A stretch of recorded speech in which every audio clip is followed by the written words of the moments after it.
ఇప్పుడు మనం ఏలేశ్వరము back water tank బీడ్ల దగ్గర ఉన్నాము.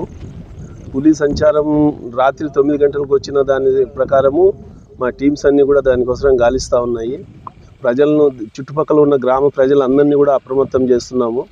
రాత్రి దాదాపు 1 గంట వరకు మా ఉన్నతాధికారులు అందరూ కూడా ఆర్డీపురము, వేమలోవ, పిడతమామిడి ఈ గ్రామాలన్నింటిలో పర్యటించి ప్రజలందరినీ అప్రమత్తం చేసి వెళ్ళారు. మమ్మల్ని ఇక్కడ దాని కదలికలను గమనించమని చెప్పి ఇక్కడ 3 టీములను పెట్టడం జరిగింది. 3 టీములు కూడా ఉదయం నుంచి పులి యొక్క సంచారం కోసము మా దగ్గర ఉన్నటువంటి అధునాతన పరికరాలతో సెర్చ్ చేస్తామున్నాము.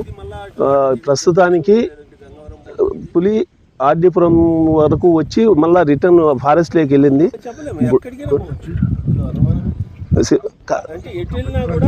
తలుపులు ప్రస్తుతానికి తలుపులకొండ, బోడికొండ మధ్యలో ఉన్నట్టుగా మనకు ఉన్నటువంటి ఆనవాళ్ళు తెలుపుతూ ఉన్నాయి.